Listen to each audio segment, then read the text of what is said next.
God is good. Amen. And he called me. Amen. And we just thank God. Come on, Jay.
back that up, the third division, or the third number. We do not refer to the book of Psalms as chapters. It's a song book. And so it should always be referred to as numbers or division. So in the 11th number of the Psalm, and the 133rd number of the Psalms, and then the book of Mark, the New Testament, the 3rd chapter, to constitute the reading for today, set the stage for my message. Here in Psalms 3, you may remain seated. These words are penned. If the foundations be destroyed, what can the righteous do? If the foundations be destroyed, what can the righteous do? That's Psalms 11:3. Psalms 133 and 1. Behold, how good and how pleasant it is for brethren to dwell together in unity.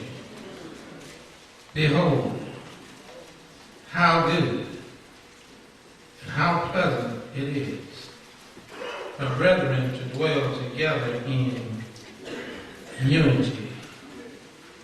Then in the gospel recorded by Mark, the 3rd chapter,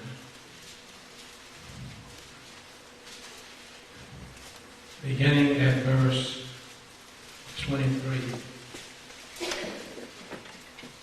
I had it marked with my marker. Beginning at verse 23, Jesus speaks. Mark, the 3rd chapter, beginning at verse 23. And he called them unto him, and said unto them in parables, how can Satan cast out Satan? And if a kingdom be divided against itself, that kingdom cannot stand. And if a house be divided against itself, that house cannot stand. I want to talk about a broken house. A broken house. Thank you, ushers, for your attention. Together we stand, and divided we fall. Are the precursory words used by President Abraham Lincoln at the inception of one of the most tragic wars known to man. It was a war called the Civil War, because it was not a battle fought on foreign soils or in distant lands, but here in the United States. Rivers ran red. The ground wore a scarlet stain from the blood of some 622,551 men. A war that pitted father against son, brother against brother, nephew against nephew. On April 12, 1861, at Fort Sumter, North Carolina, the first shots were fired. It was a war that lasted 4 years, ending on April 9th, 1865. A war that left the bones of men scattered in places like Appomattox, places like Gettysburg, places like Shiloh, places like the Shenandoah Valley in Virginia. It was a war that was tragic. Tragic because a nation was divided and a house was divided. It was a war so tragic that even the president himself, who had elicited those famous words, fell victim by assassination. A house divided caused great pain, caused death, caused division. Whenever a house is divided, it's an invitation to tragedy. And then in our own lifetime, 1963, began a torrent of painful events in this nation. John Fitzgerald Kennedy, Martin Luther King, Robert F. Kennedy, a housewife by the name of Mary Louise, 3 freedom riders named Goodman, Swartz, and Cherry. Thousands of others lost their lives because of a house divided, because of a nation divided, in their fight for equality. Whenever a house is divided, it is an invitation to tragedy. And then we look at the words of Jesus. For Abraham Lincoln did not coin the words, but he was a devoutly religious man. And it's from his 3rd book of Mark that he was quoting when he said, "Together we stand, and divided we fall." That's still a valid formula today. The writer of the Psalms, in that 11th, number, that 3rd verse, asks a very pertinent question. If the foundations be destroyed, what can the righteous do? And then he makes a more fundamental statement in 133 when he says, "Behold how good and how pleasant it is for men to dwell together in unity." I suggest to you today, my brothers and sisters, that here in 2004, we are standing in danger of a divided house. We have broken houses.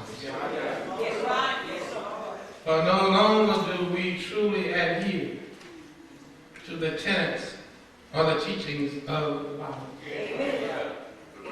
No longer do we enforce the Word of God in our homes.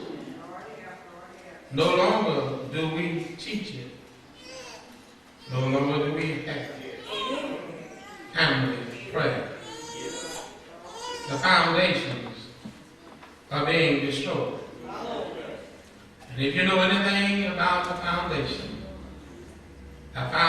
foundation is critical to a standing house. When the foundation cracks,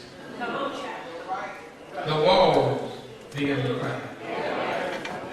The house begins to sag. Here in Fort Worth, I'm reminded every summer by little tidbits in the bins of paper from the water department to be sure and water around the foundation of the house. Because if the foundation is not watered, you're inviting, or it's an invitation to disaster. You set yourself up for some costly repair. Well, I'm suggesting that many of us have ceased to water the foundations of our spiritual life. We're setting ourselves up for danger. We're setting ourselves up for disaster. In 2004, we need to return to the old landmark. Amen. I'm enlisting the help of every leader to help me water the foundation. The writer says, behold, just look and see how good and pleasant it is for brethren, and that word is inclusive of male and female, to dwell together in unity. And so he suggests by his statement that it's unpleasant when there is no unity. My brothers and sisters, we have had some unpleasant experiences here at Greater Strangers Race because of disunity. We have allowed our foundation to be destroyed. We have allowed cracks in the foundation. We've allowed splits in the walls. In 2004, we need to do some repairing of the foundation. We need to do some restoration work. I'm calling for every leader to join with me in ministry as we seek to restore that which has been damaged.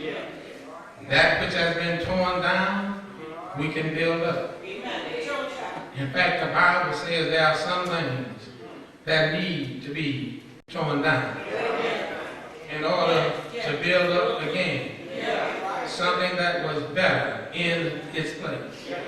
I'm asking us to work together, every member of whatever ministry you are in or part of, that leader is your leader. I have placed them there. I draw from my experience in the workforce. I had a boss who made me the supervisor of the shipping and loading dock. And as such, he accorded unto me complete authority to run that dock. And his statement was that if I got to do it, then I don't need you. Amen. My statement to those under me was, you will do it my way, or you will not have a job. When you are a leader, you got to stand. I don't need anybody in the congregation to come or jump over my leaders and come to me. You work through the leaders, or you don't work at all. They are in charge. I do not have time to administrate every ministry. The leaders of the youth church are the leaders of the youth church. Presidents of the choirs are the president of the choir. The chairman of the deacon board is the chairman of the deacon board. The leader of the women's ministry, you work with me. Amen. We lay the foundation. And if we will build on the foundation, if we will work with the plan, we can go to higher heights.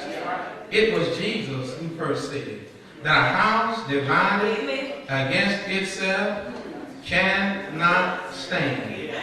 We must come together lay aside all prejudices that we have.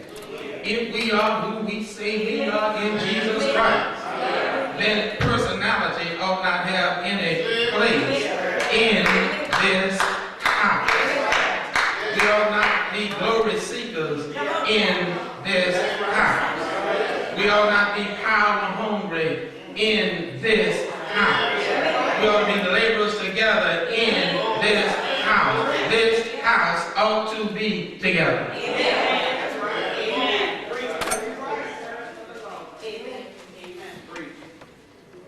The examples of the past ought to speak to us in the present. Just like in the Civil War, a war that pitted brother against brother. There is no room in the church today for brother to be a brother against brother, for sisters to be against sisters. Because if we do that, then like the Civil War, we're going to leave bodies strewn all over the place. We are going to destroy relationships, friendships, and the lives of people. We must get beyond ourselves and position Jesus Christ at the top. All that we do ought to spread out and emulate from Jesus Christ. Everything we do ought to be under the banner, or the heading of Jesus Christ. I don't mean any harm, but I see it all the time. We've got too many nasty attitudes. When you read through the Bible, you do not see that in Jesus. You do not see that in his disciples. And whatever you do see it in people of the Bible, they were always headed for destruction, or they ended up being destroyed. God is not a play curtain. This is not a place where you come to vent your anger, vent your jealousy, vent your animosity. If you can't stand somebody in a particular ministry, get out the ministry. Don't come here week after week with hell on your mind, ready to raise hell at the drop of a hat. This is I'm putting our state of the church address today. Amen. We about business. Jesus said, I must work the works of him that sent me while it is day. We come here to worship, and then we leave from here to work the works. Every job I've been on, in order to keep that job, I had to work. In order to receive a paycheck, I had to check in and I had to work. I thank God that I've never been fired over any job because I was willing to work. You need to understand that God will fire you. I don't have to do anything. If you don't do what you're supposed to do, God will fire you. And the very prestige that you're looking for, God will strip you. Yes, he will. He says that I be lifted up. We got too many folk who want to lift themselves. It doesn't matter to me whether you call me pastor, whether you call me reverend, whether you call me Roy, whether you call me both. Some people say it's a matter of respect, but if I don't live the life, the title don't mean nothing. And we got too many folks with titles that are not living the life, not working the work. That must happen if we're going to be effective in kingdom work. I keep telling you, I'm serious. In 2004, that's a change. And I'm asking the leaders to join with me. You've always worked in the past. I'm asking you to be bold. If you're in charge, cover the ground you stand on. Don't worry about nobody else's ground. You cover your ground. If they don't work with you, they can get on or get gone. That's the way it must be. If we're going to be successful. We have no time to sit around and fuss and fight among ourselves. We don't need a civil war in the church. We got an enemy that's bigger than any of us. I don't have fighting against one who's trying to destroy my life, who's trying to destroy my soul. We need to band together. I said it earlier. I don't know what you've been through. I don't know what you're going through. But I know working together that God can and He will see us through. He will take us through. Finally, I'm closing here. I'm closing. A broken house is dangerous. Thank God that in spite of many successful people have come forth out of broken homes. But statistically speaking, most of the crime is committed by those who come from broken homes, those who had no guidance, those who were not taught respect for themselves and for the things of others. A broken house stands in danger of disaster. Songwriter said it best, and I close. I know it's not a good message, but I close. He simply said, my hope is built. Talk about the foundation. On nothing less than Jesus' blood and righteousness. I dare not trust the sweetest, no matter how good it looks, frank, but wholly lean on Jesus' name. And here it is, on Christ. On Christ. On Christ. The solid rock I stand. All other ground is as sinking sand. Let's build on the solid rock of Jesus Christ. Let's have unification this year. Let's band together. The Bible says that you got to hold against your brother. It doesn't say talk about him. It doesn't say stir up a rebellion. It said go to them. Isaiah said that we can talk it over. Yes, he does. He simply said, let's reason together. If we're intelligent people, if we're Christians, then we ought to be able to sit down and reason. We ought not get mad and holler, I quit. We ought not get mad and be bold and develop attitudes. But we ought to sit down in the name of Jesus, and He says, wherever 2 or 3 are gathered in my name, if we come together in His name, touching and agreeing, He says He'll be there with us, He'll mediate the meeting, and we'll be there on one accord. Let's not have a broken house. Now let me suggest to you, before I extend the invitation, that you leave here and you go home and you work on your house. Brother Anderson, let me applaud you, because I know people, and some would have said you need to keep that at home. Brother Anderson did right. Because the Bible asks the question, how can you come and worship me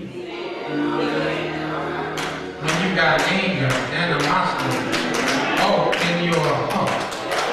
In order for him to truly worship, he needed to cleanse himself.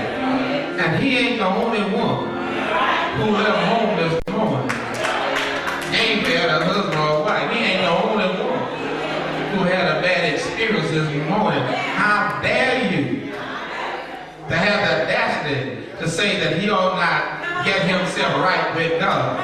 I know you said having at home, that's what on the stage. Now God says before you can worship me, you got to get rid of it.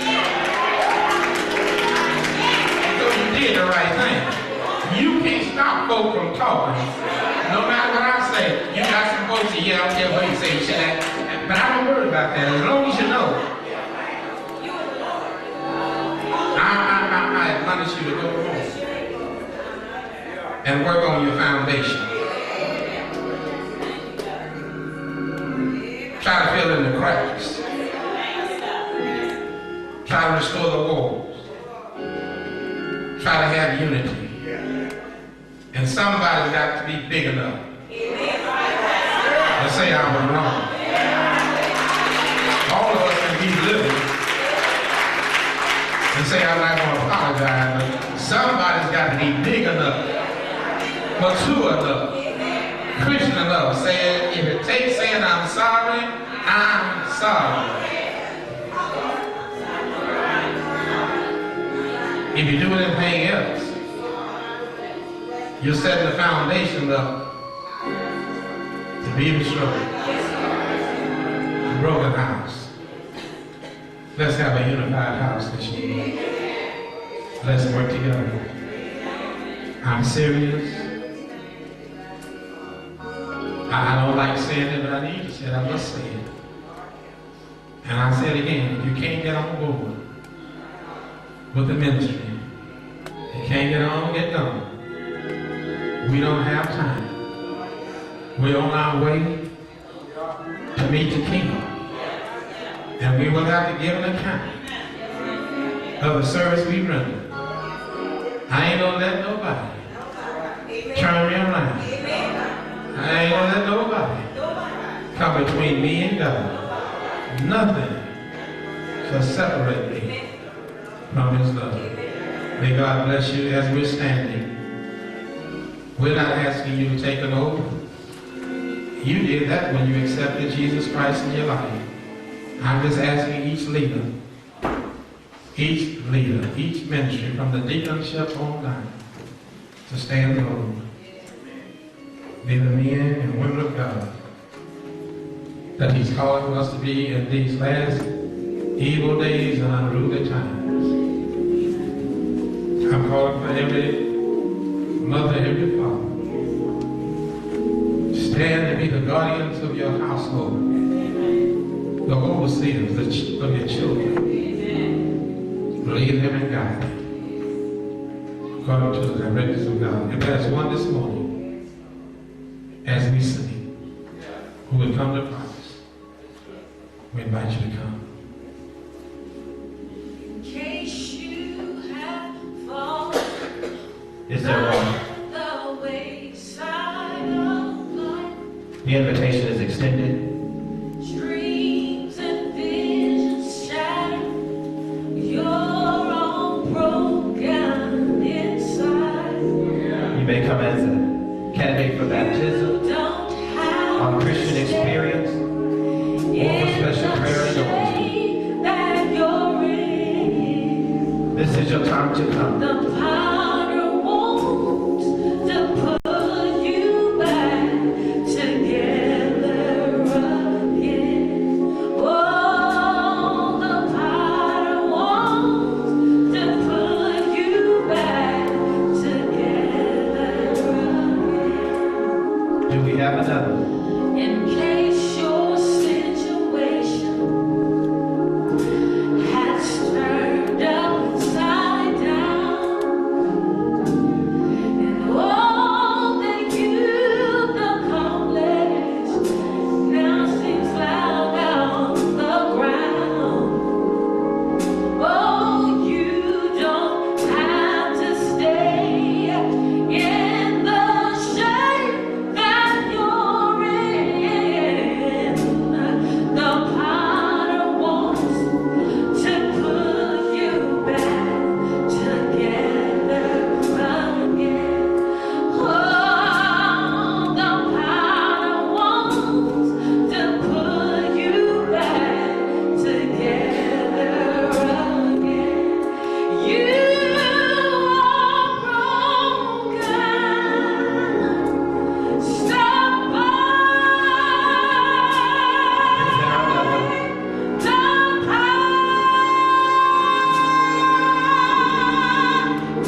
for these who have come this morning.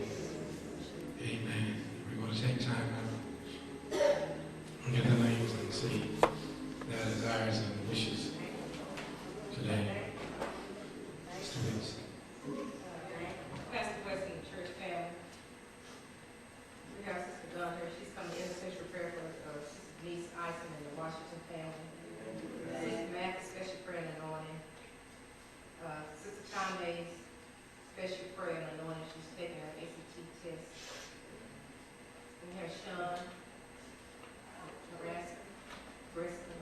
Brasker. She joined recently with us. She's coming to special prayer and anointing. And we have First Lady, Sister Deborah Sykes West, special prayer and anointing. She would like to make a statement. We have Sister Lorraine Young, special prayer and anointing. Amen. Amen. Amen. Let me take the statement from Sister Young and then Sister West. And we'll see what Sister Mack says. Pastor West, I don't hold my scared out for it. That's the expensive fix of the equipment. Yes, sir. Pastor and I understand each other about the light, but I think I can talk loud enough, but thank you for holding it. Nobody knew but he and the Lord that a few days before he came to me, I prayed my next prayer. And I'd ask God, and you know, I'm looking toward the sunset, that I'm not doing everything you intend for me to do it the way you intend for me to do it. Talk to me quick. And he took me back to about 4 years ago in Wichita, Kansas at a prayer meeting. But I was asking him the same question, and he said, you're just a voice crying in the wilderness. And now that he brings me to this point, I knew why he still held me off. He wouldn't let me acknowledge. I'd be speaking somewhere, and he'd speak to me and said, the Spirit of the Lord is upon me. And he had anointed me to preach the gospel, and I said, teach the gospel. He said, whatever, let me go on. He just kept letting me go on. This past year, now I know why he wouldn't let me go any further. We were in a family prayer meeting down in Helwig. Deliverance was there, and captives being set free. Anointing going on, and prayer being made for the brokenhearted and the downtrodden. And I was trying to go into the meeting, and he said, no, you go back there in the bedroom first. Where Brother Anderson, I understand, child. Some things you have to get right with the Lord before he'll let you go any further. He's been speaking to me, and he said, your time is running out. Your time is running out. And I said, Lord, I don't know what you mean. Tell me what you mean. And he took me back to my bedroom.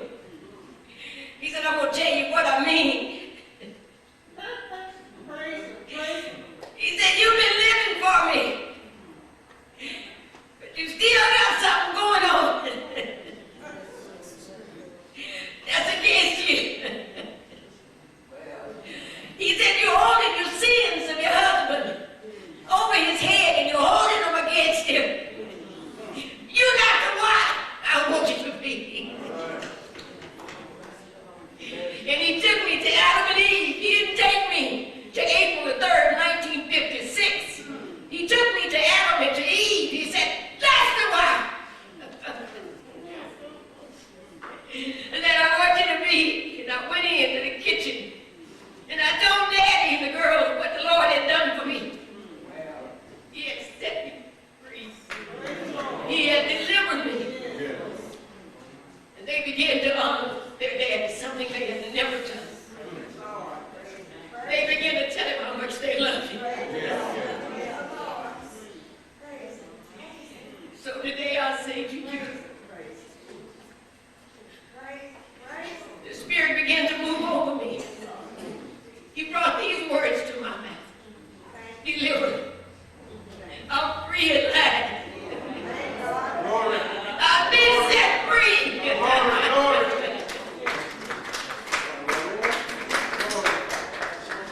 So that I don't get it wrong.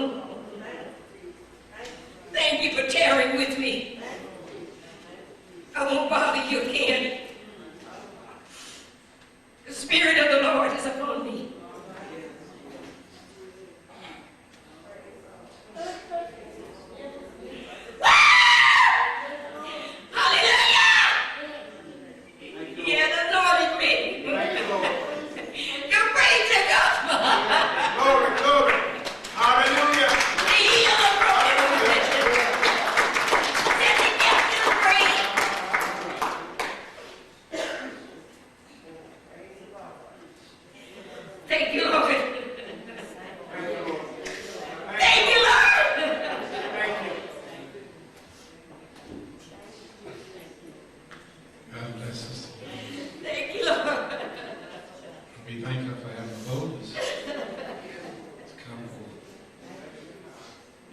We all know, have known. And I thank God that He finally touched me, said, gave me a new mind and said, Sister Bess.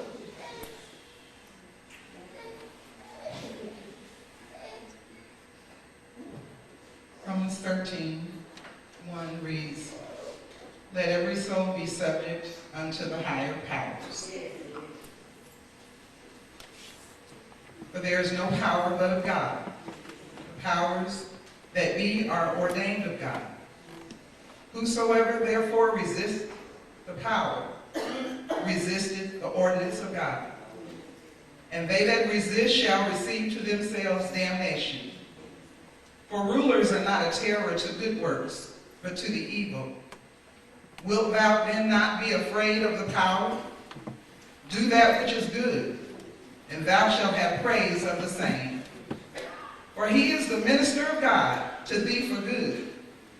But if thou do that which is evil, be afraid. For he beareth not the sword in vain, for he is the minister of God, a revenger to execute wrath upon him that doeth evil." July 1968, in Champaign, Illinois, at my home church of Mount Olive Missionary Baptist Church on Bradley.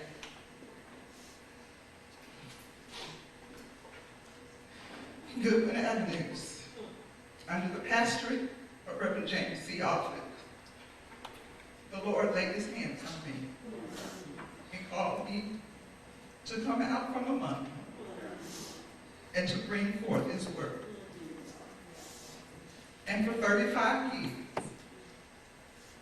and in July of this year, 36 years, I have sang it out, I have prayed it out, I have taught it out, Yes, Lord. I have spoken it out.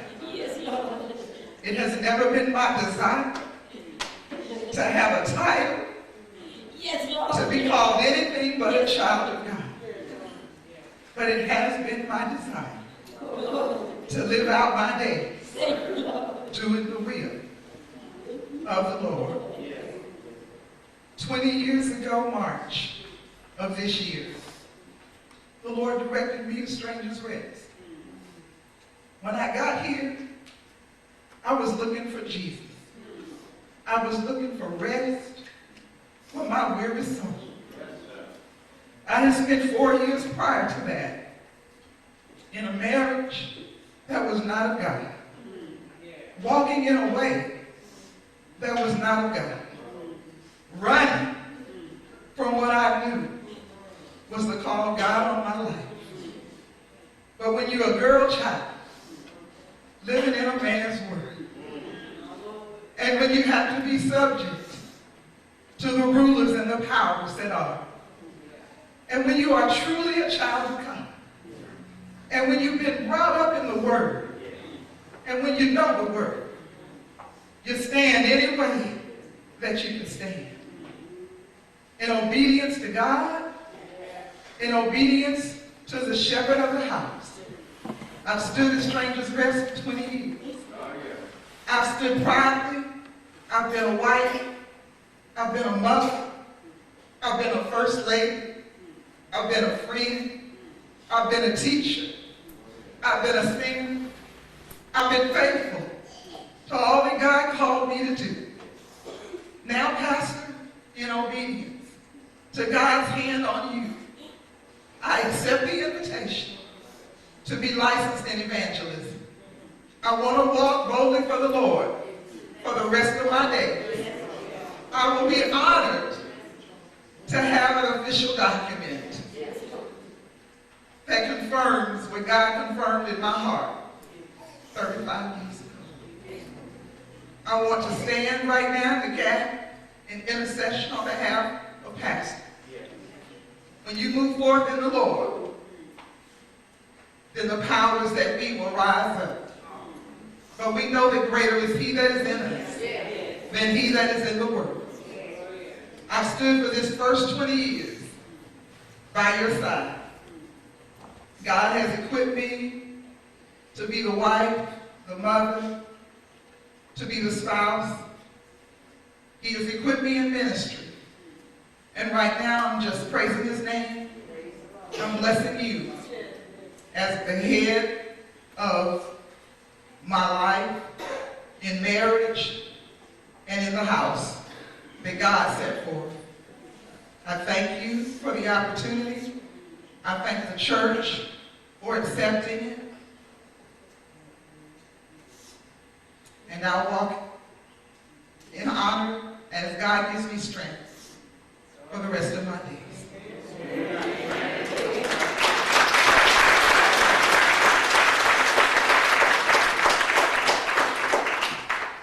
Amen. I need to simply say to Sister May, Sister Young, Sister West, that I am truly sorry that I've been a hindrance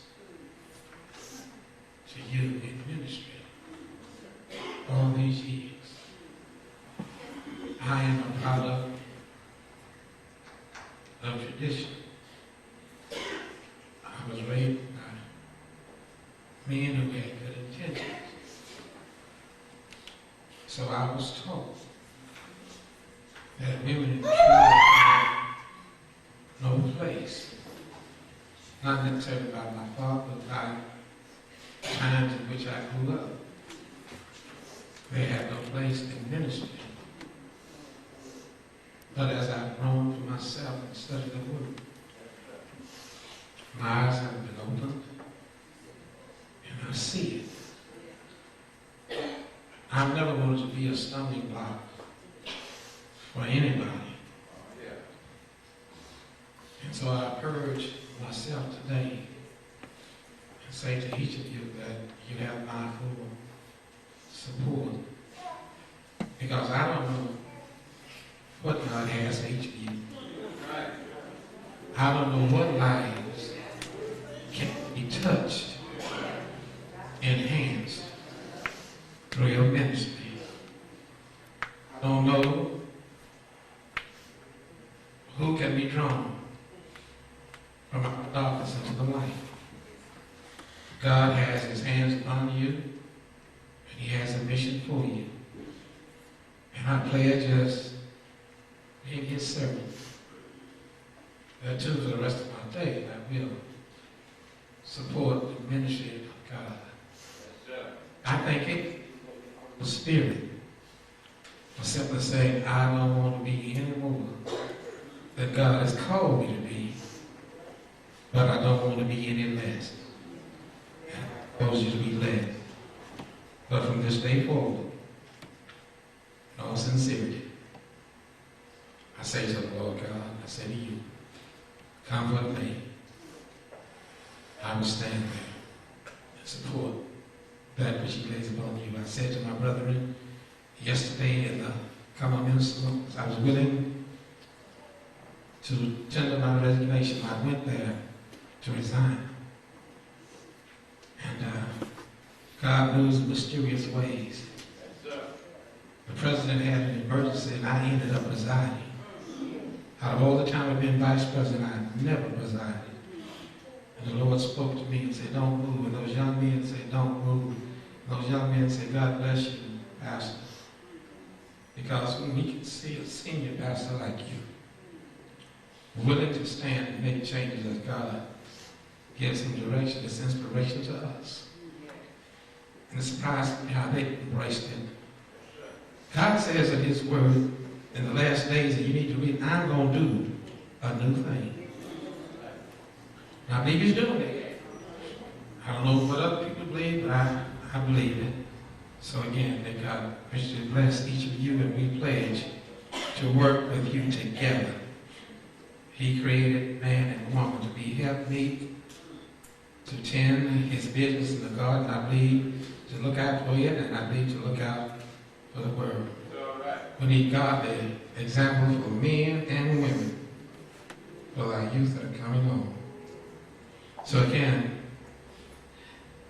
as of this day, we're no longer a house divided. In ministry, no, we're not. But we're workers together, and I thank God for it. Sister Matthews.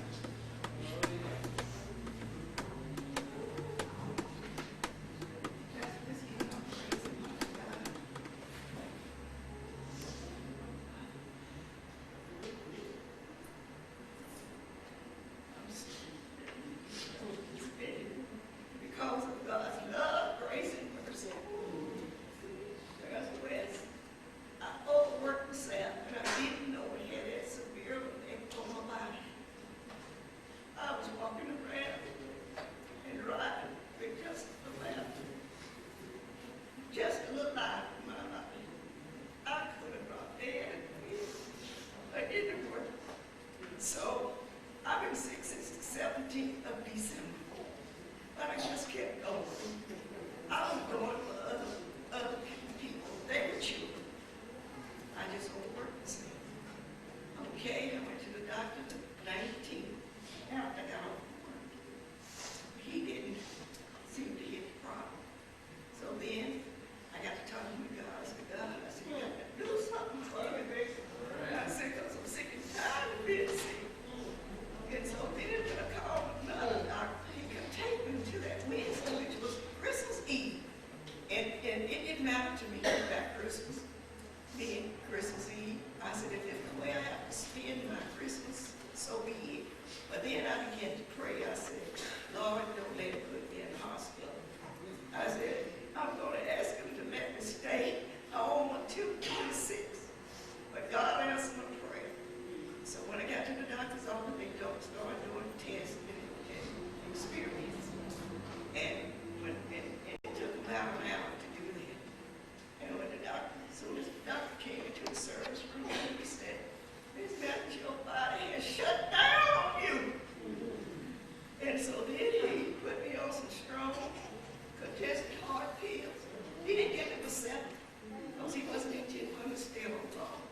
And he gave me some diuretic medicine and some pain pills. And he warned me, don't take any more pills than you absolutely have to take. And so I went on back home. I took the medicine and I began to feel a little bit better. So Christmas Day still went. I got up Christmas morning trying to prepare what the family always wanted me to prepare. And I got sick. And I called first and I told her, come on over, baby, and help me finish dinner. Because she has moved out to her own apartment family. And then I kept up with God, and God is what you going to do with it. He says, I still love you, my child. And don't worry, I'm going to take care of you. And so I'm here today, thank God, that I'm still in the land of the living. Because I was pretty much done.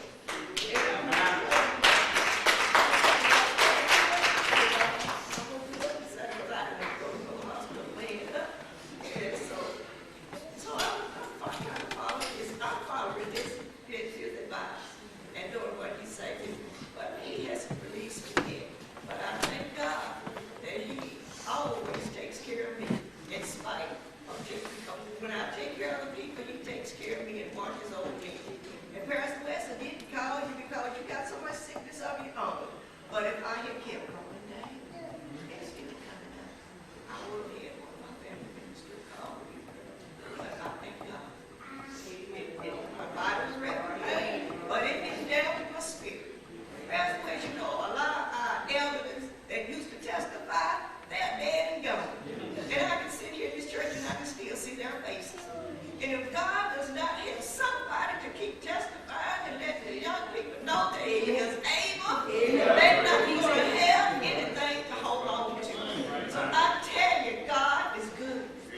Trust him, serve him, and do what he said do. Amen.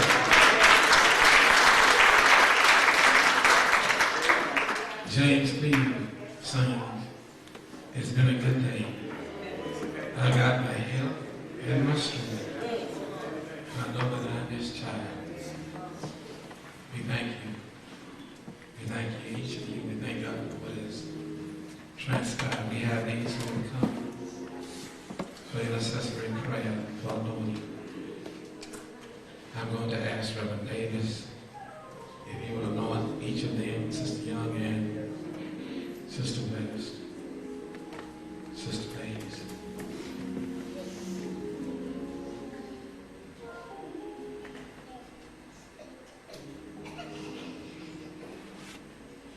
I really am beginning to understand, Sister Methodist, some of the witness and testimony of the saints of old in the song.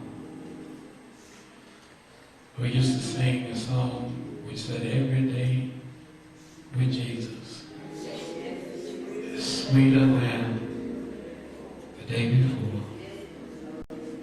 Every day with Jesus, I love him more and more. Jesus saves and keeps me. He's the one I'm looking for. Every day with Jesus, sweeter than the day before. And in spite of what may have transpired, in our lives to this point, I believe the future will be sweeter. Because we've determined to stand boldly on the word of God. I know that you have faith in what you're praying for, or else you would not have come down.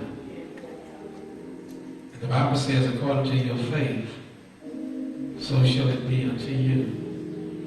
And so I'm asking us to link up. Did you anoint Sister Mays? Okay. Come on up, Sister Mays. I want us to join hands.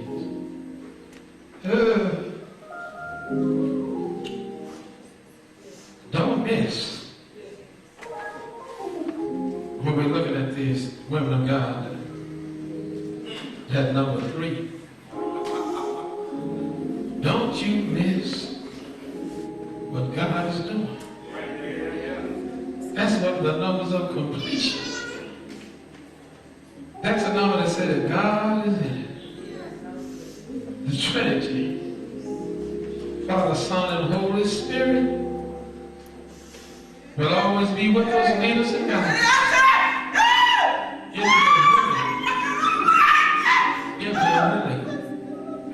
If we are willing. He doesn't force anything on us. He just said, I stand at the door and I knock. It's up to you to open up. Too many of us are walking around with shut doors. But he said, if you open up, I'll come in and sup with you and you with me. And when you sup with a person, you sit down and you have a conversation. You talk things over and you work things out. I invite you to let him come in. If you don't understand what is taking place, open your door and let him come in. Shall we pray? Hallelujah.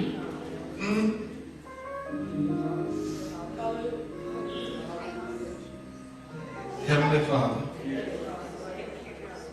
I come now with these, your children,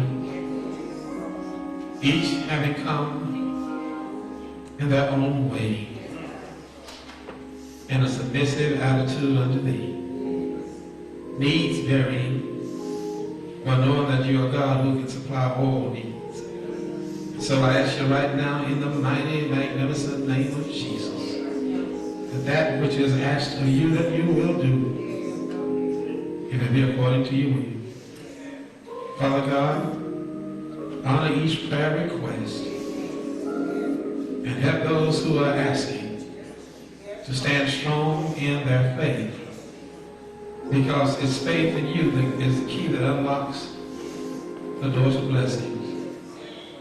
Not only do we pray for these who come and who make statements and who make requests, I pray for all under the sound of my voice as we leave here today to go our various ways. Let thy blessed anointing be upon us. Let us guide us, keep us in your care. Humbly we ask in Jesus' name. Amen.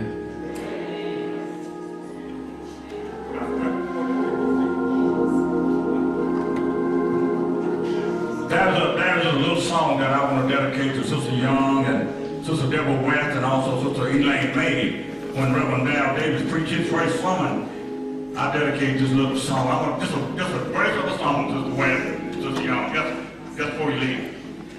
On this journey,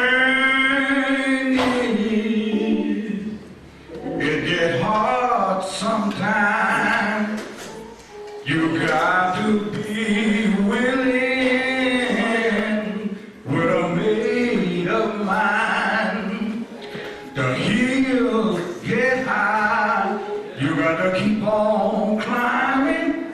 Way get hard, you got to keep on moving. If you want to make it where Jesus is, 'cause he's waiting on you. He's waiting on you. Jesus, he's waiting